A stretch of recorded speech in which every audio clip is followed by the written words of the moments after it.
Hello, and welcome to another episode of Scavenger Life. This is episode number 426 at scavengerlife.com. Hi, Ryan. Hi, how are you? I'm good. Good. So we shared a photo or some photos of that new rental that we did. Yeah. That we finally completed.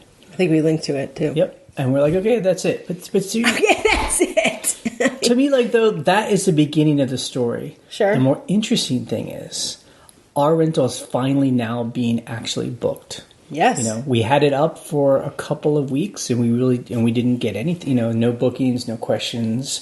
Just like on eBay, you're just like, why doesn't somebody want this thing? Except instead of like a $30, item that we bought for $1, this is like, $150,000 item. But the cool thing is, it finally got booked. People right now, there's a family staying in our rental for Labor Day weekend. Having awesome. Family memories. Making family memories. Strangers. And we have 4 more bookings after this. So it's great. I hope we get more.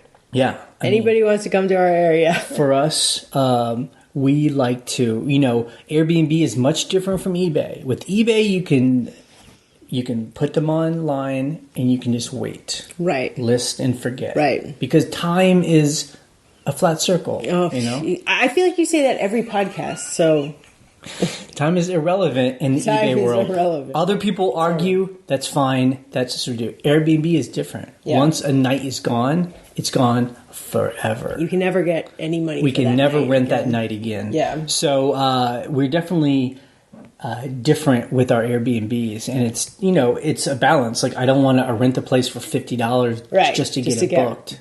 You can't, because of the wear and tear and all that stuff. So we like to have about an 80% occupancy rate is what it's called in the biz. Yeah, in the biz. Thank you. I'm obviously not in the biz. The hotel biz. So we are very far from that on this new rental. Yeah, of course. But we also know we've put it up in, for our area, the start of the slower season. Although the fall is a very good season, but right. people usually book ahead. It's like our other rentals are completely booked for the fall already. So, yeah. But the great thing about Airbnb, I find, is there's a lot of last minute people who come last minute for the weekends and stuff. And, the place is ready to go for sure. Yeah. But this early time can be times when we're kind of tweaking things, adding things, changing things. Like we were doing some things over, like labeling all the light switches and stuff like that. And someone's saying to themselves, I thought this was a podcast about eBay. Let me just put in a little plug for our other podcast that I do with my sister, shampooandbooze.com. We are on YouTube. We are on iTunes. We do design Hit that smash button. Smash the bell. Smash the bell. Smash the bell. It sounds violent.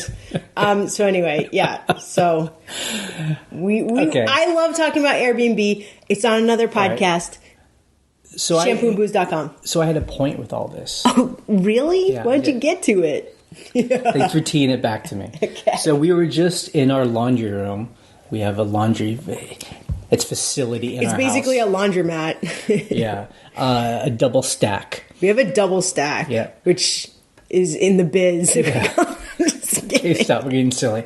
And we were folding laundry, and I was making packages. Like we put all the laundry in different bags for each room of a house that our cleaners can come over and they pick up these bags so they can make the beds. For each house, yeah. And so we actually made like this little chart so it shows, because I make these packages up so I can read, okay, the upstairs bedroom in this house, I need to put it in these sheets. Right. It's like a cheat sheet. And it's cool. We, so there's like a sheet for each house, and we have now 3 of these It's crazy. houses. And I was just sitting there and we were talking. I mean, it's been, we were kind of unsure. I think it's 5 years. 2013 is when we put our first one into... It wasn't 2013. No. It was either 2014 or 2015. Anyway, here we are, 2019. Yeah. And this is where it ties in with eBay. Yeah. We've only been able to do this because eBay has been this just like constant money engine. Right. That has not made us rich. It will never make us rich. It just puts out like enough, it's money to kind of pay the bills, to keep up with everything, to like give us time to work on other projects. And it's a beautiful thing. Yep. You know? Yep. And it's incredibly flexible. Right. And you can sell the weirdest stuff ever. Right. You're not like, it has to be brand new retail arbitrage. No, it's like the weirdest stuff ever. And I know we've been like kind of talking on the forum just about gurus and stuff and like the promises that they make and the kind of worlds that they portray, these worlds that people want to become a part of. You know, a lot of money right away, you know, hundreds of thousands of dollars. You only have to work 2 hours a week, whatever. Yeah, sure. You know, this is the kind of vision that we portray. It's a great thing, but it's taken a really long time, you know, in the world of the online world. Yeah, you know? 10 years is a long time. 5 to 10 years is a long time. To build it up. To work every single day on something, save your money, be smart about things, blah, blah, blah. Yep. So. I mean, it doesn't have to take that long if you really push through and like make it full time and just 40 hours a week on eBay. But I mean it's the cumulative effect of building a business, right? And it is true. Like for us right now, we're in the phase of our eBay life where we're not putting a whole lot of time into eBay. Right. Like it's like part-time. It's like less than in part-time. The past. Yeah. But that doesn't mean we're like hanging out on the beach and not doing anything. We're then putting that time towards other projects. Right. You know? And other jobs, actually, right now. So it is just, you know. But I still, like, we went to the auction and we're going to have like a couple months of stuff for our helper to do. Yeah. So that's. I hope not a couple months. Okay, 1 month. a month. 1 month. A month. Yep. She just started on the auction stuff this week because we were away. 12 hours a week, taking pictures. 12 hours a week, yeah. And she's good. She got through everything I gave her. Writing up the whole thing. Yeah, she's great. Yeah. So anyway, I don't have a big point. I just have an attitude of gratitude, right? You just have some random thoughts floating around. What else would we talk about? What else? Like without these random thoughts I have, what else would we talk about? I don't know. Okay, let's talk specifically about eBay. No more philosophy. Yes. Ryan found a way back to the classic shipping. Classic label printing page. I'm not the only one who probably knows this, and I'm probably not the only one who actually Googled it because I don't know why, like last week I was like, you can't go back. Well, I didn't Google it. So I was on the eBay subreddit because I just read that in my little Reddit feed. And someone was like, oh, I got on the phone with a rep and they told me how to get to the old classic page. And the reason I want to do that, USPS is fine. It formats FedEx SmartPost really weirdly. Like, it's not printing right, so I'm like, I just need to go back to the way it was so it prints correctly on my label. So essentially what you do is you look at the URL. If you say, click print shipping label, it has this funny thing that says new label ? In the URL. And if you grab that new label and you delete it and you write back _to _classic with a ? It goes back to the classic You're page. a hacker, basically. Someone else figured it out. So it was on Reddit because someone said a rep told them how to do it. Because how else would you know it? It was on the dark web, basically. You think Reddit is the dark web? You were on the dark web. Yeah, okay. But so it was super helpful. So for SmartPost, I've been printing out the old labels. You would hope that eBay so crazy. Will hear or recognize that buggy. This is a problem. Everything else seems fine. The other thing I noticed too was I'm not able to do a checkbox for insurance on USPS if it's under 100 or under 50, depending on if you're top rated seller plus or whatever. And you used to be able to do a check mark like this should include insurance, but maybe it's just automatically included now if you're doing priority. That's what people said. Yeah, I'm thinking that. But they said it has nothing to do with being a top-rated seller. It's just like anyone that pays for priority gets the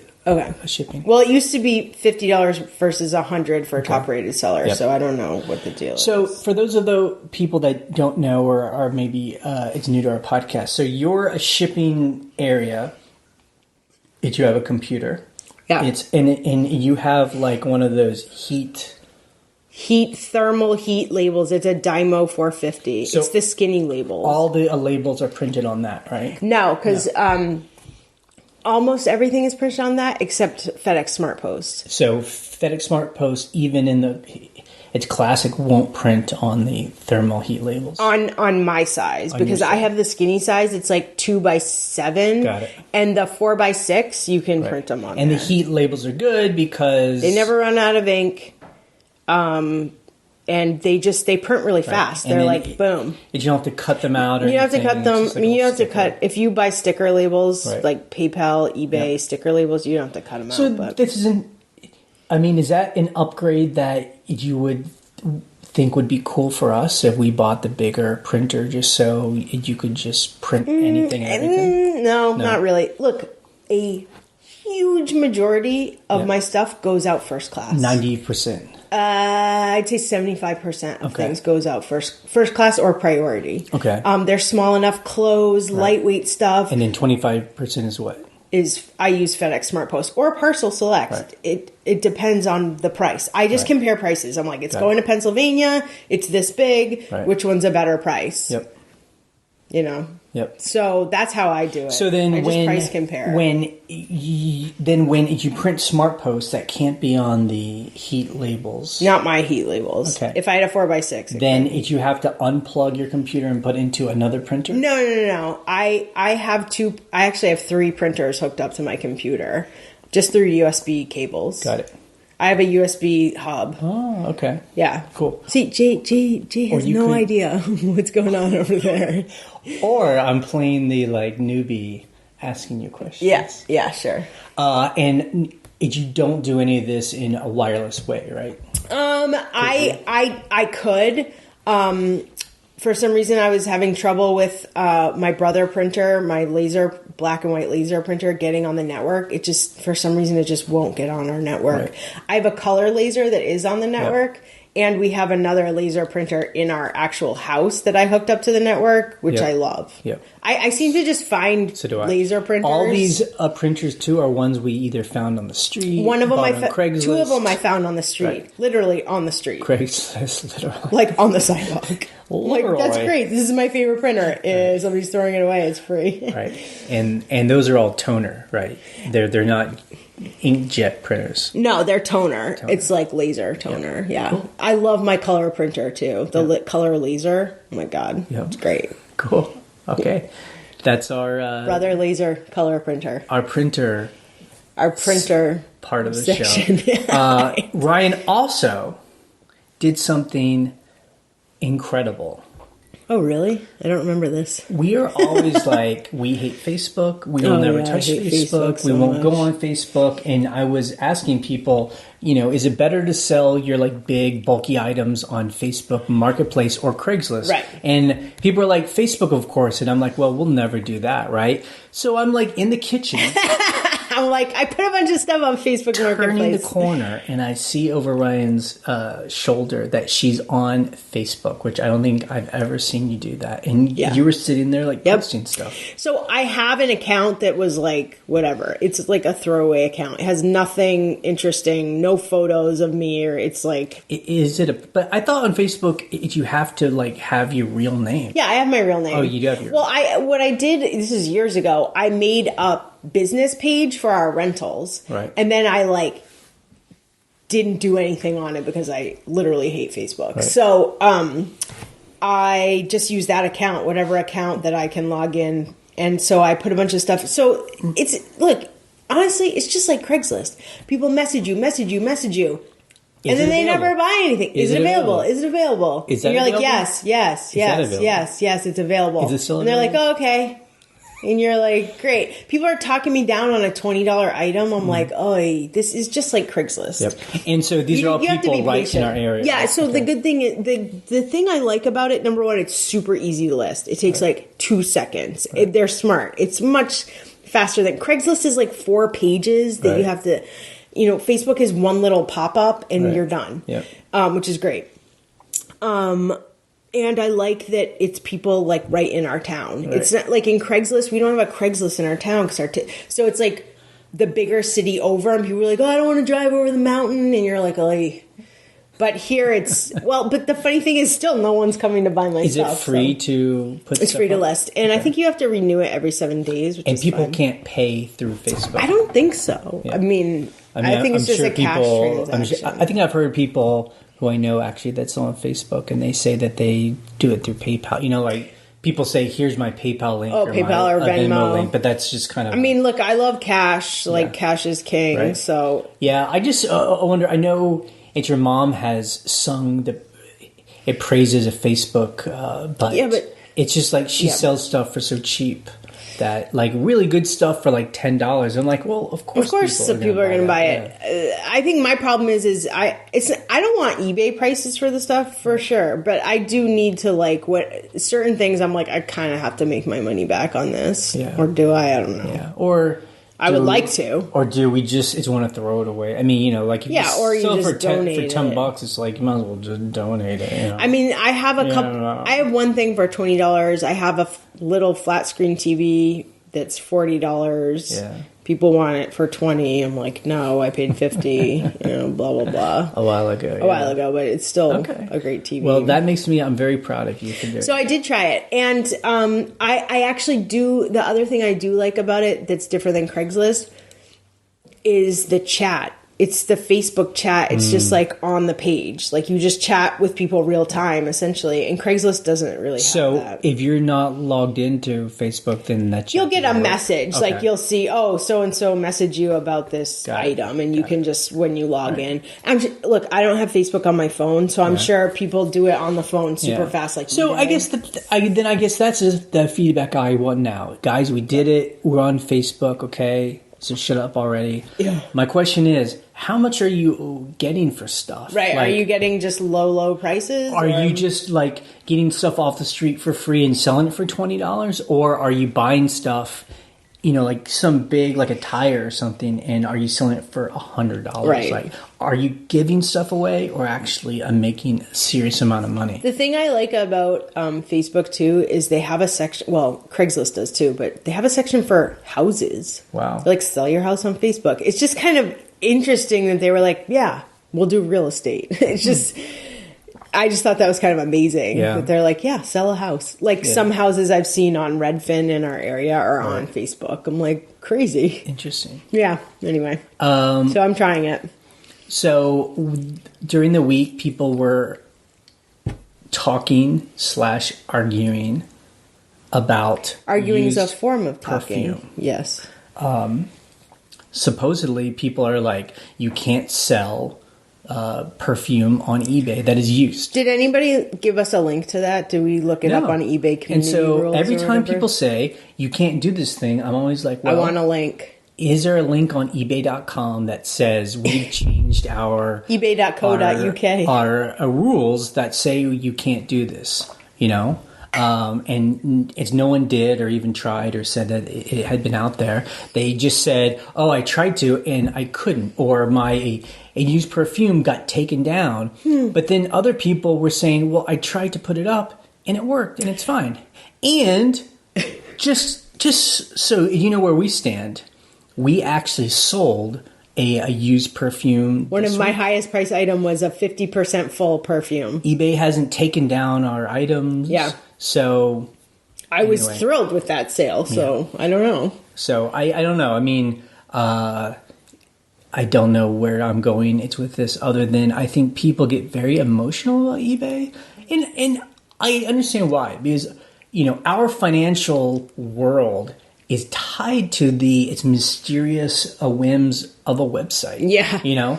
That we have no control over. There's a website that we depend on. Right. And I do understand things do kind of change or things don't really work the way you expect them to. And sometimes those changes can make you have to redo your whole process. Right. But I think that also makes people a little bit like gun shy. And even when something hasn't really changed, a rumor starts and people just like jump on the bandwagon and are like, yeah, you definitely can't do that. Yeah, right.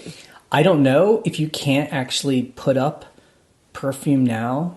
I mean, that is, I'll just look. I it's been a while since I've bought perfume from the auction and just needed to put it up, so I'm not sure. But I don't know. We just sold a bottle for $100 something. Yeah, but the answer is basically like you just have to try it. Like if someone says that, just test it out. You know?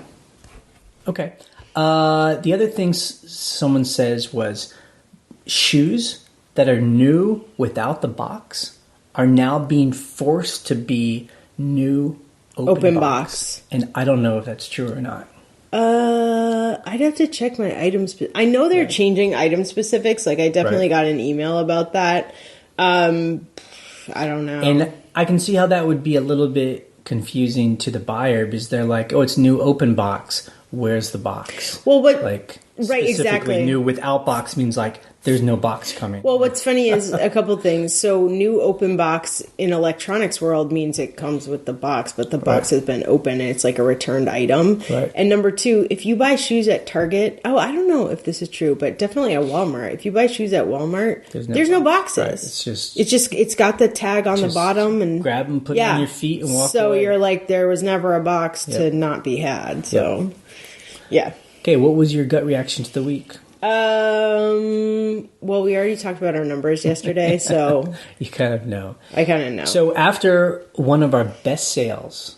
Ever. Actually, the best sale we ever had. Highest sale ever last week. We actually had a pretty disappointing week. We like to make $1,000. We made $990. Oy. Oy bay. eBay. Yeah. So there you go.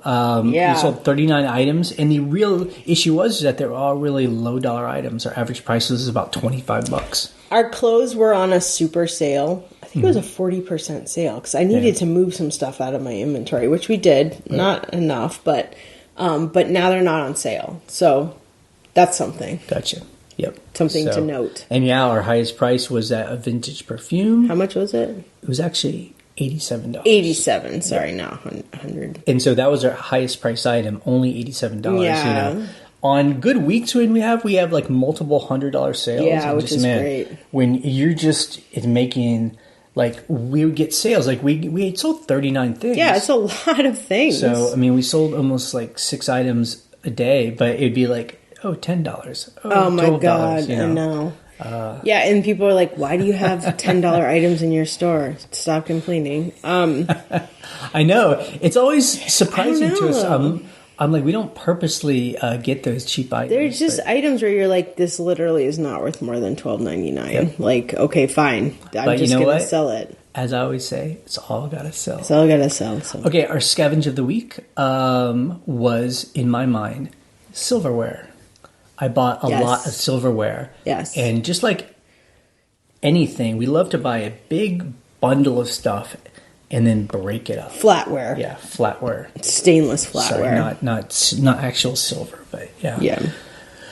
Yeah. So I think that's fun. It's fun to sell flatware. I am, and I've said this before, I'll say it again. I'm a big fan of breaking things up. Yep. Because you make, period, end of story, you make more money. Yep. If you have 20 items, people are not going to pay the same price as if you break it up into sets of 2, right. 10 sets of 2. Yep.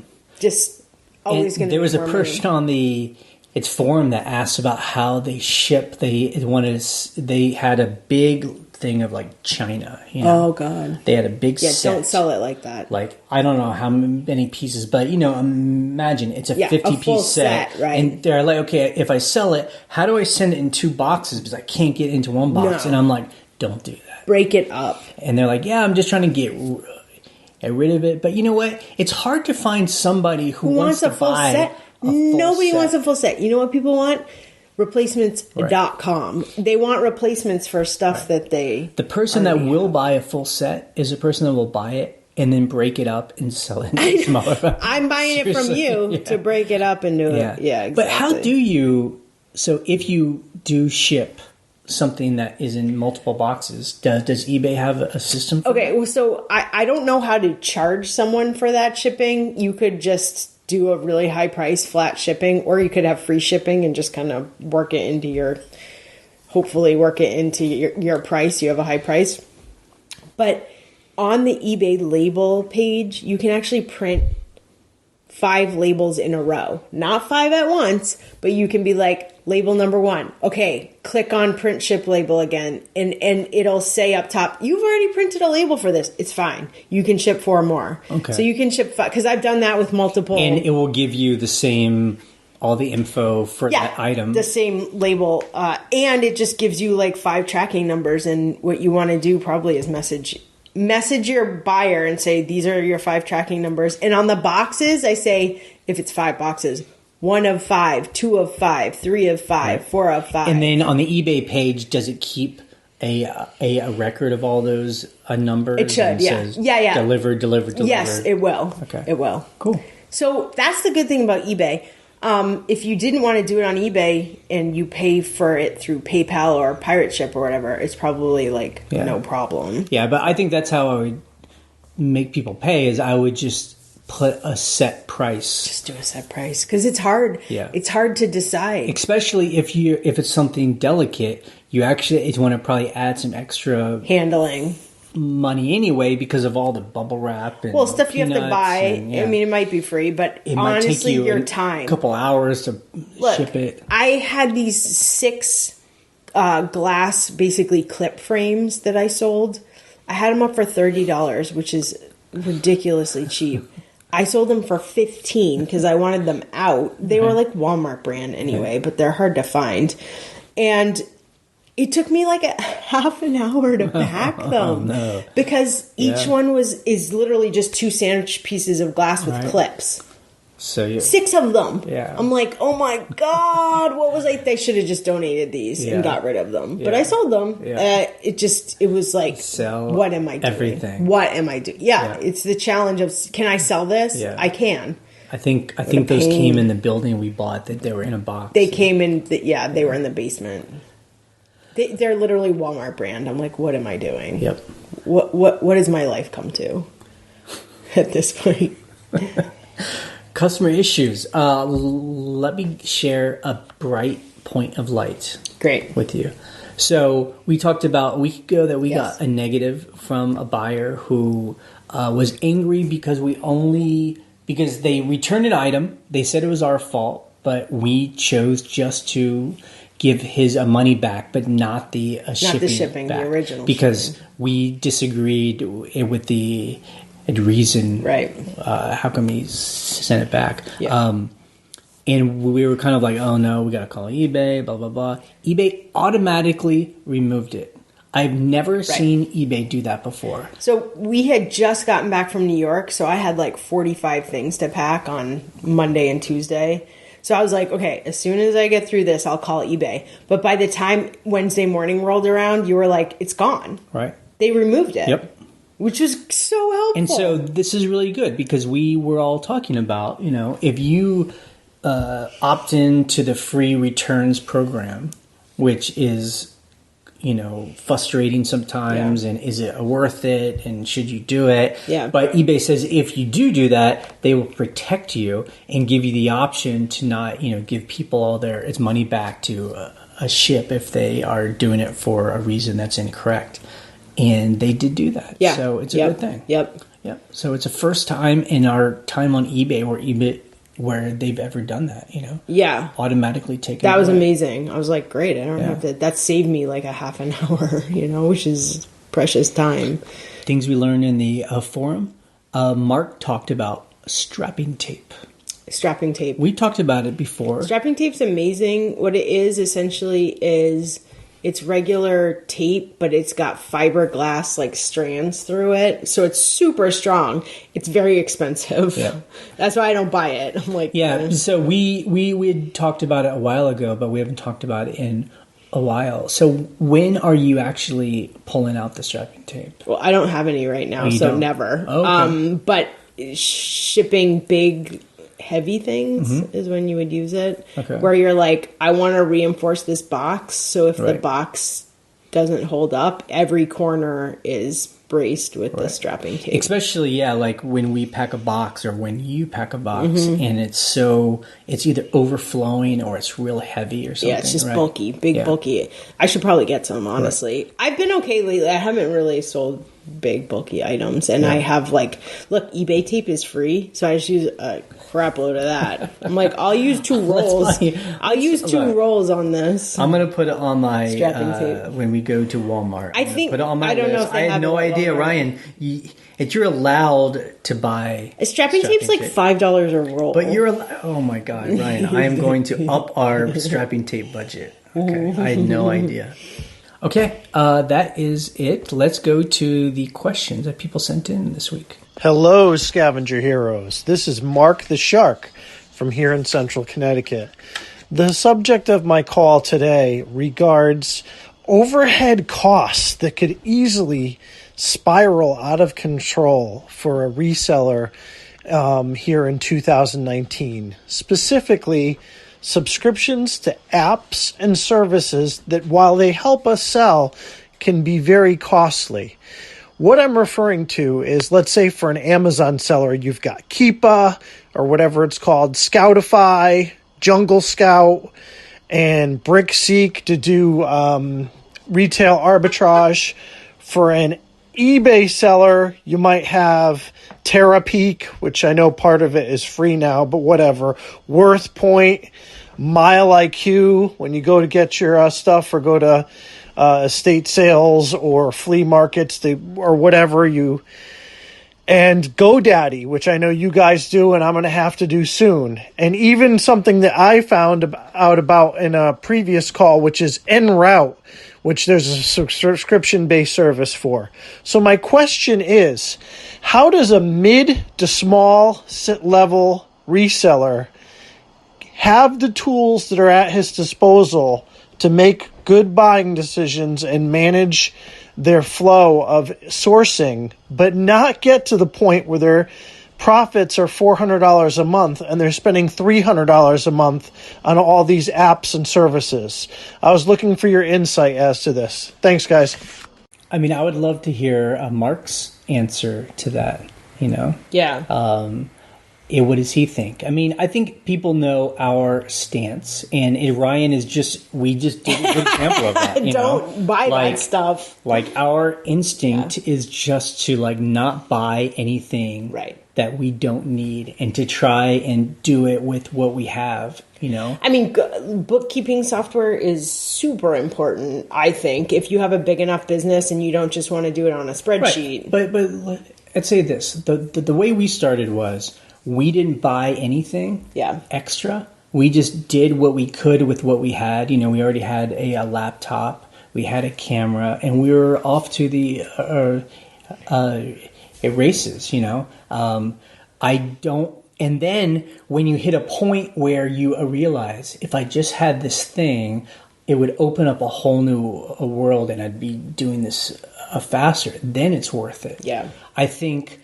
And we both have friends who are like this. They get into a new hobby, a new thing, and their first instinct is to buy everything. Buy all the gadgets, buy all the tools. Buy the best thingy. Buy the right clothes, because that's the easy part. You're buying into the fantasy, and you can buy all that stuff, and you really haven't even done anything yet. Yeah. It's like hiking. There's a lot of people they're like, I'd love to go hiking. I'm going to go to Patagonia. I'm going to go to, REI. I'm going to buy everything. But what do you do when you go hiking? You have old shoes. I just put on my Vans and go, And then from there, you're like, man, that hike kind of sucked. If I just had a little, a backpack and a water bottle, I'd be much better. And then you go to the thrift store and you get that for 5 cents. Yeah, or you buy it used, I mean, so I guess that's our point. Like, first just get to work. And then you can then start getting the apps and all that stuff you want. Like, if you find that you need apps, hopefully at that point, you're making enough profit where you're not spending $300 on apps every month and only making $400. Right. Okay, then get all the apps out and start, like Jay said, get to work and make more money. My point is like, we like to get to the point where it's obvious that if we get an app or an online subscription or a piece of, technology, we already know it's going to pay us back right away because we're like in the middle of it, Right. Like we're like on the plane and we're like, give me that thing. We're flying. Yeah. Something like that. But yeah, I mean, we tend to not buy stuff like that. I mean, even now, like we don't subscribe to anything, but we have an online bookkeeping. Yeah. We have GoDaddy bookkeeping. We have our eBay subscription. Right. But that's it. Like, we don't do a worth point. I use the free Terapeak sometimes. Yeah. But honestly, I still mostly just use eBay solds. Right. Now, this voicemail came last week, and I forgot to play it. For some reason, I skipped it in the line, so I'm going to play it now. Hi, Jay and Ryan. This is Paul from Real Cool Surplus. Listen to your podcast every Monday morning, and I want to thank you for that. I've got a lot of information from you guys, and it's very helpful for me starting my business. I wanted to touch base with you. I've been in the managed payments program since the beta test, and it's a lot better than it used to be. It was kind of rough at the beginning, but it's pretty smooth and seamless now. When you sell an item, it gets direct deposited right into your bank. It bypasses PayPal. And when you sell it, when you go into your selling hub, it'll show you the funds that are pending, like the items. Say if you've sold 4 or 5 items, it'll show all those items that have sold and the pending deposit into your bank. After you sell an item, it usually takes about 3 to 4 days before it goes into your bank. So eBay will show that. It'll show pending funds. It'll show funds that have been deposited, and it kind of keeps you updated. They'll send you an email that says these items have sold, and here's the amount, say $300, and this will be deposited into your bank in 3 days. It's not bad. I think it's pretty seamless. It still goes through PayPal on shipping. Like, after you've sold a product and you go in to ship your item, say you're shipping it in a flat rate envelope or something, that part of it, as funds going out of your bank, still go through PayPal. So when I look on my bank statements, it'll say PayPal for shipping. It'll show those, and then on deposits, it'll show as directly from eBay. There is one downside to it. You cannot do any international shipping right now. So anything that we do international, my wife has a small PayPal or a small eBay account, and we do international shipping through hers that's just set up the regular way. So if you have any other questions, I'd be happy to answer them for you. But it's pretty seamless, and it's not bad. And as far as I can see, they don't charge any fees for the managed payment when you get your bill at the end of the month. It still shows PayPal fees when you're doing your shipping, but the managed payments is just part of your monthly bill, as your regular. Okay, you actually got cut off, but I think we got the gist of it. No, I mean, thank you so much for calling and kind of giving us a rundown. Yeah, because we've been wondering, because eBay is now, they're kind of slowly, not so, hiddenly hinting that they're going to make us all switch eventually to the managed payments. And, our question is just, how's it going to work? So It just sounds like all the money just slowly trickles into your bank account, which is cool. I mean, that's fine with me. So I guess my question is, so if you're paying, it's so weird though, if you're paying for shipping through PayPal, I wonder, number one, if they're going to change that. Right. And number two, then, if you just have a zero account in your PayPal, right, then I guess it just automatically starts comes pulling from your bank account. And then I wonder if you could just put your credit card. Because, they should do it like that, because a lot of people want to use their credit card so they can get points. Because if we're spending $2,000 a month, anyway in shipping, give us that. I know people are doing that right now, where they have their credit card attached to their PayPal. Every time they print a label, they empty out their PayPal, buy the a label, and then it makes PayPal pull the money from the credit card. But that's kind of a pain in the butt. It's a bit of a hack, but imagine if it just automatically happened. But I wonder if they're eventually going to just cut PayPal out and then just allow you to hook your bank account to your and your credit card to pay for. That would be, because I can pay my eBay fees with my credit card. Right. So you're like, let me pay for shipping that way too. Right. That would be great. And then we pay back our credit card the same month, so we don't pay anything and we get the points. We pay it right away. Like we don't pay any fees. The interest fees or whatever. Yeah. Look, I assume it's all going to be okay eventually. But thank you guys who are the kind of beta testers. Hopefully by the time we actually sign on, they've worked it all out. And I'm assuming they're going to attach it to global shipping. I mean, they've got to. I mean, I don't know. It's just a matter of time. They're probably just trying to do one thing at a time. Yeah. Okay, that's it for the show. We publish this podcast every Monday-ish. Give or take. Sunday, Monday. But, yep. And you can subscribe to us. We're on YouTube or on iTunes. And anyway, this podcast is ending in 3, 2, 1. Goodbye. Bye.